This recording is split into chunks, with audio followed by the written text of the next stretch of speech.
Hello and welcome to the Westchester Magazine Test Kitchen. My name is Jacqueline Kalil and I'm here with Chef Phil McGrath. Thanks for having me. Hello. And today he's here to show us some tips and tricks on how to debone a chicken. The best way to address the chicken, so to speak, is from this side. And actually this semester I had a woman in my class who was a forensic scientist. And she went from being a forensic scientist to being a culinary student. So she was really good at this stuff. The wing tips, although a lot of people like to eat them, I like to take them off and put them, there's not that much meat on them, but there is, again, a lot of cartilage in there and a lot of natural gelatin. So, if you think about a chicken, it's a lot like you and me. This is the hand, this is the first part of your arm, then that's the second part of your arm. So, if you get used to it, you can cut right through. If you know exactly where the little cartilages are. It's easy to just cut through. Yeah, because if you try and cut the bone, it's going to be really difficult. But if you know right where that little cartilage is, you cut right through it. The next thing we're going to do is what they call, in the butchering trade, relief cuts.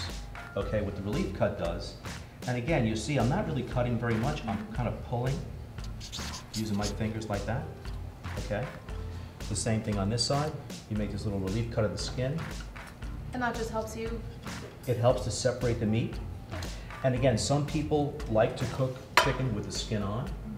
Some dishes are good for that. Other times people like to cook it with the skin off. So it really depends upon your use. Then, if you look back here, this is the oyster of the chicken. The oyster. Okay. So after we make our relief cuts, see I'm not really cutting very hard. If I do this, see how the oyster pops up? Mm-hmm. Okay. Then what you can do is you take your knife, you follow the backbone around, and you see I just go through. I'm cutting very little.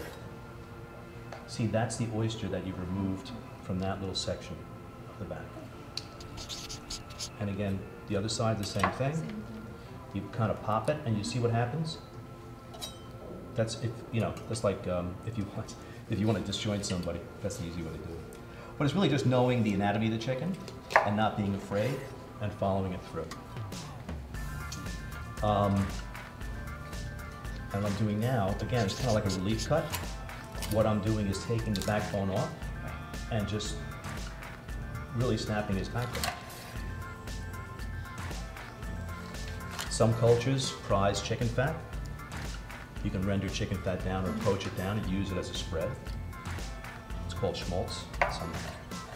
So I'm an Irish Catholic kid from the Bronx, but we know about schmaltz. Yeah.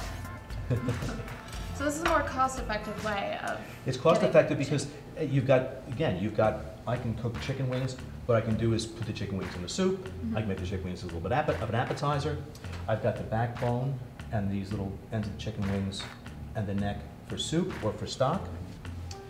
And now there's two ways. You can actually take this and roast it. You've seen a turkey breast sold in the grocery store. So you can roast that whole breast if you like. You can also do, I'm going to follow what's called, if you look from the bottom, it's called the keel bone, because it looks like the keel of a sailing ship. So what you do is you just kind of hug the coastline there. Back here is the wishbone. So what you're going to do with your knife is take it and just follow the wishbone down. Okay? And again, I'm not cutting too much, I'm like separating. And again, you can see where the shoulder is. And just go through that. And again, just kind of separate it. All right. So do you notice any taste differences from just buying it? Well, the taste, well, if you buy really good chicken, it's really good chicken. That's the most important thing. Where it's raised, you should understand. Again, I bought this from a farmer in the Pleasantville market. Some people will take the chicken breast like this, leave the skin on, sear the skin side, season it, sear the skin side, and roast it. What you could do too is you could take this little bone off and add it to your chicken wing pile and make chicken cutlets out of it. Okay, you'll find on the bottom here, this is the true chicken tender, or the chicken tenderloin, the filet mignon of the chicken. That's where chicken tenders, the idea of chicken tenders started. You can take that off and flatten. So there's a lot of different ways you can address your chicken. So that's one breast. That's off the bone. Some people, like my wife, prefer to grill their breast of chicken on the bone. So what we'll do is we'll remove the keel bone, again, by just making a relief cut, okay?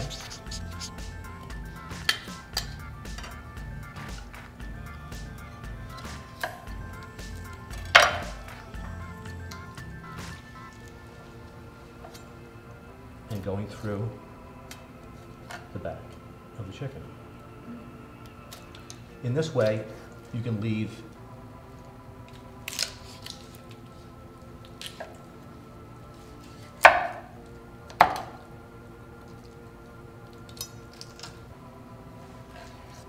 the chicken on the bone, if you like, because some people like the bone in their chicken when they roast it, which gives it a little different flavor, kind of complex or definition. Again, these bones go into the stock. You can then again use the thigh and the drumstick together, leave the skin on. The easiest way to take the skin off the chicken is with a piece of paper towel. So easy. It comes right off.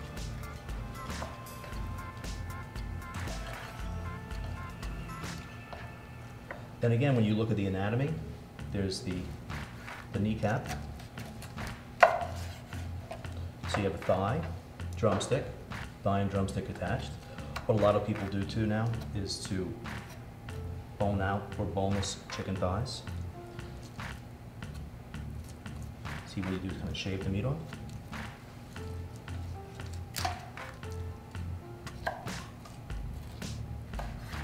Put that into your stock.